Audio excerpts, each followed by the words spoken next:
And so now we have Dr. Sue Stallibrass speaking to us, and Sue's also giving a workshop later today. So right. So the first thing to remember, if you go down to the shore today and you find evidence of animals, they probably weren't living there on the beach. It probably wasn't a beach when they were there. Okay, so that's the first thing to remember. So I'm going to try and think about why animals were in that area that is currently, and I do mean currently because things are changing very, very rapidly due to climate change and sea level change. I'm going to try and just introduce you to where you can find remains of animals, or potentially find remains of animals, on the coast of northwest England, which is almost anywhere really, provided it's quite low and shallow. What animals can you expect to find?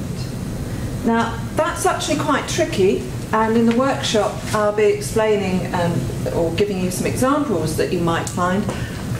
Lots of animals lived in the past. Well, we don't tend to find mammoths on this area because of the geological situation, but we don't tend to find the little tiny ones like the mice and the voles, which would be very interesting and very good about climate and past environments. What we tend to spot is the larger items, so larger animals, larger bones, more robust pieces. You're far more likely to find the leg bone of a cow than you are a leg bone of a mouse. It doesn't mean the mice weren't there, it doesn't mean the birds weren't there. We can see from the footprints that birds were there, but we don't tend to find the bones so much. A huge problem, one that is really interesting, because you have to think about it every time you find something, is this someone's Kentucky Fried Chicken that they left on the beach last night from a barbecue, or is it something that is more ancient? And sometimes there are very clear types of evidence that I shall be mentioning this afternoon, and sometimes it's very, very ambiguous, and you might end up having to do a radiocarbon date to see if it's ancient or modern. This is taken from a sequence of sea level rise. I'm sorry, I'm going to have to sort of move around to see it. The BP is before present, so 11,000 years ago, 9,000 years ago, 7,000 years ago. This is where you've got the Mesolithic period.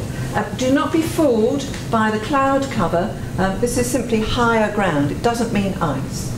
But previously to this, the ice sheet covered the whole of the north of the UK, and only the bottom bit was not weighted down.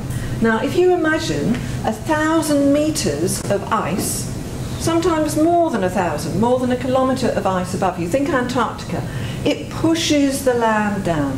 Okay? If you sit on a cushion, it goes down underneath you. Okay? And then as that ice melts, the sea level begins to rise, and so it starts it starts to drown parts of the land. So here at 11,000 years ago, you've got the low green bits showing here and filling in Wales and around here, and part of Doggerland under the North Sea. And then as the ice sheet melts further, you get more land being drowned, and then by 7,000 years ago, you've got the channel cut through there. So the point about the northwest, and I think Alison mentioned this morning, because we had the weight of the ice here and not down here, this bit starts rebounding. Imagine you get up off that cushion, the cushion begins to reinflate a little bit. So what you have is you have the land rising up, and you have the water rising up, but they're not rising up at exactly the same time. Okay? So you've got the relative sea level is different to sea level. If you were on the equator, the sea level is just the sea level. But here, you've got the problem, well, you've got two different things going on. You've got the land rising up, and you've got the sea rising up at the same time. And so they come backwards and forwards. Thank you. And so what you have here is something that is very, very changeable. And we have at least 6 marine transgressions, wonderful word, which is where the sea invaded the land and the land got flooded. Imagine a lot of the areas around Morecambe Bay, for instance, the Kent. Rusland Pool. Sometimes they were filled with marine or estuarine clays, and then the sea level relatively drops a little bit, and then you get peats and sediments and alluvium forming, and then the sea transgressions in again, and you get more clay. So you get these different layers building up.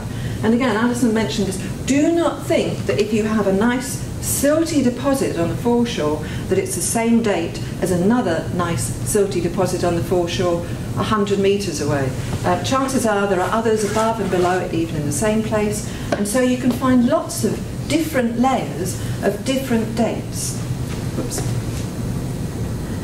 I'm just going to home in on this little part of the Irish Sea and tell you a bit about what it looks like under the water. And we know about this because the wind farms, when they are doing their exploratory surveys, do underwater sort of digital terrain mapping, but underwater using side-scan sonar, etc. And so you can spot where the offshore wind farms are. We all know the ones off Horney, the ones off Burbo Bank, the ones off Anglesey, the ones off North Wales.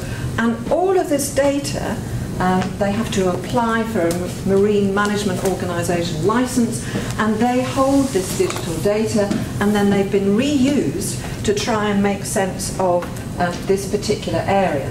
So what you have here, I just tried to sort of make it clear, in the Paleolithic period, when you've still got a lot of ice covering the north of Britain, you've got the sea here from the Isle of Man down to Anglesey, okay?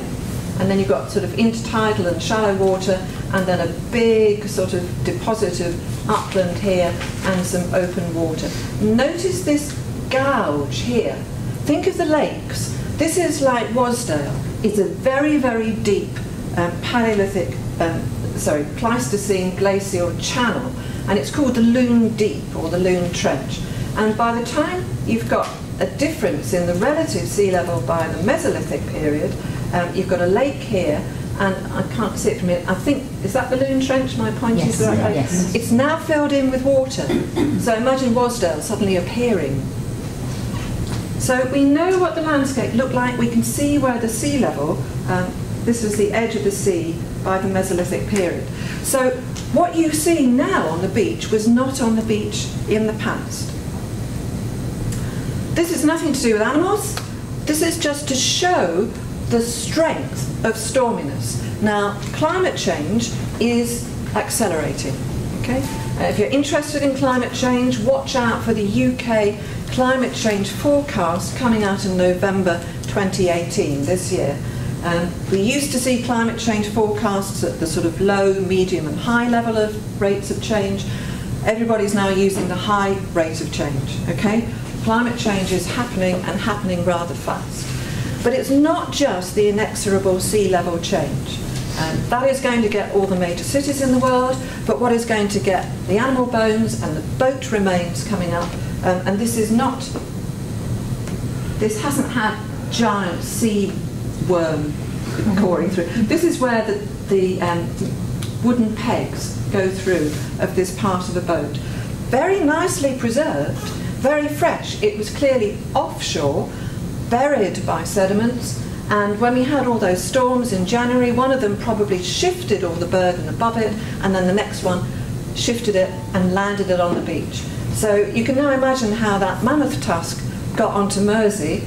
If the storms can lift, part of a boat of this sort of timbers, what's a cow leg bone compared to timbers?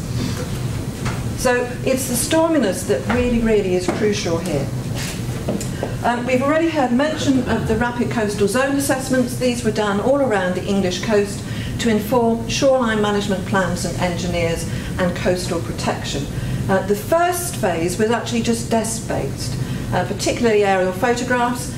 It's available if you Google Historic England, Rapid Coastal Zone Assessment. Phase 1 will give you the whole of the northwest coast, tremendous World War I and World War II, as well as prehistoric and every period in between. Stage 2, which is also up on our website, that looked at ground truthing, because some of the World War II photographs showed sites that no longer exist or are now offshore, Any of you who go to Warney will be familiar with the World War II defences and defensive systems which are now falling into the sea. What part of this phase 2 did, it looked at 19 different sites where submerged forests or organic rich silty sediments have been found. And they're the ones where animal bones tend to survive because they like that organic ambient burial sort of sediment. I'm going to pick up on 2 of these. Oh, sorry. There is a national register of these offshore peat beds. Unfortunately, it got started, it had to be put on one side for a bit, but the person who's doing it is about to pick it up again. There are a lot more than this in northwest England. So going back to the northwest, looking here, here's Formby with the footprints, and Gordon Roberts, a retired classics teacher. You don't have to be an archaeologist, you don't have to be a biologist. Anybody can do this kind of recording, meticulous. So this is Formby. The same sediments, or types of sediment, also come out at Crosby, at the mouth of the Mersey. Here's this. They've also been found in the coring for the post-Panamax deep sea Liverpool 2 world hub for the docks, Peel ports. And here, just inland on the Alt, is Lump Meadows. That was found because they were creating a new wildlife habitat, a wetland habitat, and lo and behold, 5,000, 7,000 year old Mesolithic, whole series of activity areas and structures in a wetland environment very similar to the ones that were existing in the Mesolithic period. And to echo Martin's comments, this is a whole landscape. We could see it from that West Coast Paleo landscape using the wind farm geotechnical information, and anybody who lived at Lump Meadows could have walked to the beach at Formby. Okay? So all of this is a whole landscape. And similarly at Cleveland's, it always tickles me. This is the oldest peat we have. It's from a brief warm period.